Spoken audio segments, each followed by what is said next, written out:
everyone and Assalamu alaikum. This is Shikita Yasmin and welcome back to my channel.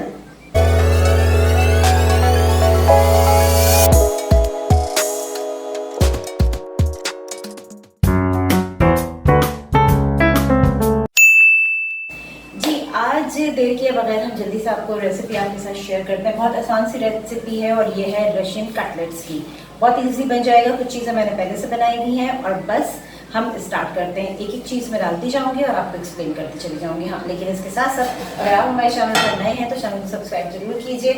Video अच्छा लगता है, recipe अच्छी लगती है तो फिर लाइक भी कीजिए और कमेंट भी कीजिए। चलिए जी, हम कुकिंग स्टार्ट करते हैं। पैन मैंने रख दिया है, कुछ चीज़ें हैं उसको हम प्रिपेयर करेंगे और जिस तरह से मैं इसमें चीज़ें डालती जाऊंगी आपको बताती जाऊंगी। चूल्हे की तरफ चलते हैं, स्टार्ट कर रहे हैं। ये थोड़ा सा ऑयल है, बिल्कुल कम ऑयल डालूंगी मैं, ज़्यादा ऑयल नहीं डालूंगी। ये मैंने ऑयल डाल दिया इसमें। सबसे पहले इसमें मैं डाल रही हूँ अदरक लहसुन का पेस्ट। अगर ये बस हल्का इसको फ्राई करना है, जब भी हम इसमें लहसुन ऐड करते हैं तेल में ऐसी चटरा आवाज देती है जैसे आपको सुनाई दे रही है। अब मेरे पास है इसमें मटर के साथ ये शिमला मिर्च है, थोड़ी सी मैंने ये डाल दी और अब इसको हम हल्का सा फ्राई करेंगे।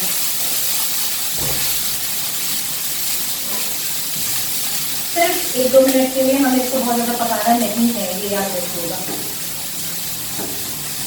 अच्छा, यहाँ पर मैं आपको ये बता दूँ कि अगर आपको सब्जी इसमें आपकी अपनी मर्जी है, इसमें आप गाजरों को कद्दूकश करके डाल सकते हैं, कैबेज को कद्दूकश करके डाल सकते हैं।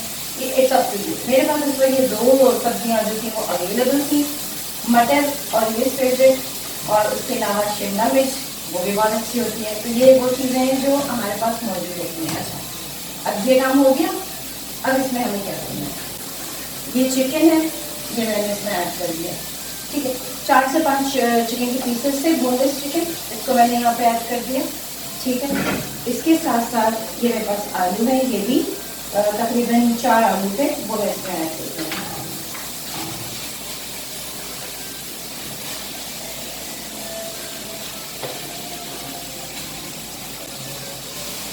इसके साथ साथ ये बारीक कटी हुई प्याज है। अच्छा जी, आलू और चिकन इसमें मैंने डाल दिया है। अब इसमें हम कुछ मसाले ऐड करेंगे, जिसमें ये कुटी लाल मिर्च है, ये तकरीबन मैं ले रही हूँ 1/2 टीस्पून। अगर आपके यहाँ मिर्चें ज़्यादा खाई जाती हैं तो आप जो है वो इसकी क्वांटिटी बढ़ा सकते हैं। उसके अलावा ये बहुत थोड़ी सी मैं लाल मिर्च डाल रही हूँ, ये 1/4 टीस्पून है जो मैंने इसमें ऐड कर दी है। उसके अलावा मेरे पास है भुना हुआ ज़ीरा धनिया, इसकी खुशबू बहुत अच्छी होती है। आप ज़ीरा धनिया को भुनें और भून के इसको पीस के अपने घर में रख लीजिए। और इसके साथ साथ मैं इसमें ऐड कर रही हूँ तकरीबन 1/2 टीस्पून काली मिर्च। ये सब चीज़ें चली गई इसमें। अब इसको हम हल्का सा मिक्स करते हैं। अच्छा, मैं इसमें हल्दी नहीं डाल रही, कुछ लोग डालते हैं। अगर आपको कलर उसका येलो अच्छा लग रहा है तो आप बिल्कुल डालिए। मैं इसको इसी तरह से पका रही हूँ। ठीक है, ऑल्टर आप अपने हिसाब से कर सकते हैं। प्याज अच्छा नहीं लगता आप मत ऐड कीजिए, इट्स अप टू यू। अच्छा जी, ये मैंने हल्का हल्का भी मिक्स किया है, इसको मिक्स करने में टाइम लगेगा मुझे। उसके अलावा ये मेरे पास तकरीबन ये 1/3 कप मिल्क है। अगर आपके पास आप मिल्क नहीं डालना चाहते इसमें, अगर आपके पास चिकन पाउडर है तो बस पानी में उसको डिज़ोल्व करें और डिज़ोल्व करके इसमें डाल दें। तो मैं इसमें दूध का इस्तेमाल कर रही हूँ। इसके अलावा ये मैदा है, ये 2 टेबल स्पून, ये भी इसमें चला गया। और हम इसे मिक्स करते हैं और इन सब चीज़ों को इसके साथ हम कुक करेंगे 5 मिनट तक। आज मैंने तेज़ कर दी है क्योंकि अब मुझे जल्दी जल्दी काम करना है।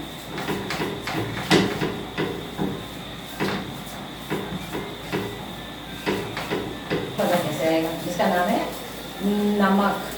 नमक ऐड करना है अकॉर्डिंग टू योर टेस्ट। तेज़ नहीं हो, कम डाल लीजिए, चख लीजिए, फिर और ऐड कर लीजिए। अब चिकन और ये सब चीज़ें इसमें यकजान हो जाएंगी। एक चीज़ और बता दूँ, यहाँ पर मैंने ऑयल का इस्तेमाल किया है। आप चाहें तो बटर का इस्तेमाल कर सकते हैं, बिल्कुल थोड़ी सी डालना है, तो बटर से भी टेस्ट बहुत अच्छा आ जाता है। ये देख रहे हैं, ये पूरे आलू ने पैन छोड़ दिया है। ठीक है, ये चिपक नहीं रहा है, इसने पैन छोड़ दिया है। बस यही इसकी इंडिकेशन है कि ये तैयार हो गया है। हम चूल्हा बंद करेंगे और इसको एक बोल में जो है वो निकाल लेंगे।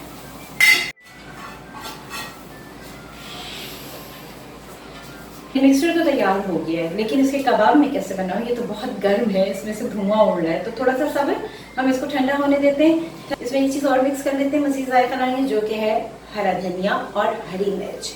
ये मैंने उस वक्त ऐड नहीं की थी, अभी मैं इसमें ऐड कर दे रही हूँ। और इसे आप चमचे की मदद से इस तरह से मिक्स कर लें। ज़रा सा ठंडा हो जाएगा तो फिर मैं इसको हाथों से भी एक दफ़ा मिक्स करूँगी, ताकि अच्छी तरीके से ये मिक्स हो जाए। ये देखिए, ये इसकी फाइनल शक्ल है। और बस अब इसको हम ठंडा होने के लिए छोड़ रहे हैं, तो आपसे मिलते हैं 5 मिनट के बाद। A few moments later. हम इसको इजीली बना सकते हैं, ठीक है। मैंने इसको बहुत अच्छी तरीके से मिक्स कर दिया और हाथ में अच्छी तरीके से धो चुके हैं। हाथों को अच्छी तरीके से वॉश करने के बाद अब ये है कि इसमें शेप आपके ऊपर डिपेंड करता है कि आप किस तरह का शेप इसका बनाना चाहते हैं। ओवल पे बना सकते हैं, राउंड भी बना सकते हैं। तो इसलिए अपने हाथों पे ऑयलिंग कर लीजिए। अब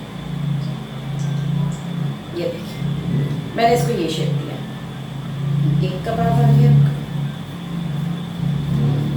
अच्छा जी, ये 5 कबाब मैंने बनाए, बाकी मैं थोड़ी देर बाद बनाऊंगी। अब इसको फ्राई करके आपको दिखाते हैं। फ्राई करने के लिए हमें क्या करना होगा, ये एक अदद अंडा है जिसको मैंने टेस्ट किया हल्का सा नमक डालने के बाद। और ये है हमारा, ये सवैयाँ हैं, ये वो वाली सवैयाँ हैं जिसका आप मीठा बनाते हैं, बारीक वाली सवैयाँ। उसको आप हाथों की मदद से इस तरह से चूरा कर लीजिएगा, ठीक है। इसको हमें छोटे छोटे टुकड़ों में करना है। थैली में रख के भी आप आसानी से कर सकते हैं, मैं कर चुकी हूँ, अभी सिर्फ आपको दिखाने के लिए मजीद इसको मैं और छोटा कर दे रही हूँ, ठीक है। थैली के अंदर भी रख के आप इसको कर सकते हैं। अब सबसे पहले हमने एक कबाब उठाना है, इसको इसमें डिप करना है अंडे में, ठीक है। अंडे में कोट हो गया और अब ये आ गया सवैयों के ऊपर। इसको अच्छी तरीके से कोट कीजिए।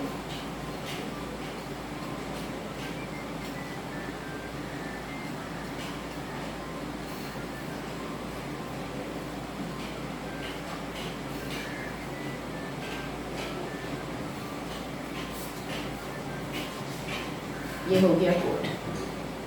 कोटिंग के बाद ये थोड़ा सा और बड़ा साइज का हो गया, ठीक है ना, हो जाता है। इसके बाद ये आप एक और ले लें, इसको भी आप यहाँ रखें, इसको अच्छी तरीके से इसके साथ कोट करें। जी, ये सारे कबाब जो है, मतलब 5 कबाब मैंने बनाए, बाकी मैंने रख दिए वो बनाकर। मैं इसको फ्रिज में रखूंगी और सुबह जो है वो उसे तल लिया जाएगा। लेकिन कोशिश ये कीजिएगा कि उसको, जिस तरह एक दिन आपने फ्रिज में रख दिया ना, आलू है इसमें, तो आप इसे ज़्यादा नहीं रख सकते। अगर इसे ज़्यादा रखेंगे तो आलू एक उसकी जो शक्ल होती है वो बिगड़ जाती है और आप इसको फ्रीज भी नहीं कर सकते। तो इसको फ्रेश ही बनाना है। चलिए चूल्हे की तरफ बढ़ते हैं। पैन में मैंने हल्का सा ऑयल डाल दिया है। मैं इसको डीप फ्राई नहीं करूँगी, शैलो फ्राई करूँगी। और ये मैंने एक पीस रखा,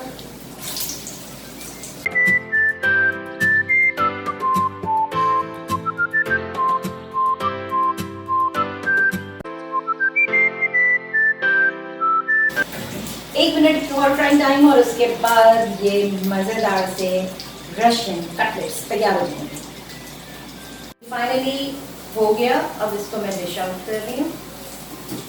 ये रशियन कटलेट्स जो हैं वो तैयार हो चुके हैं, बहुत मज़े के होते हैं ये, इसको ज़रूर आप ट्राई कीजिएगा।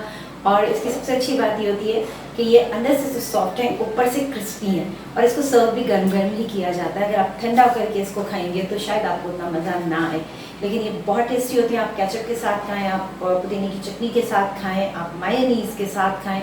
It's totally up to you कि आप इसको किस चीज़ के साथ खाना चाहते हैं। जिस चीज़ के साथ भी खाएंगे जायका आपको बहुत अच्छा मिलेगा।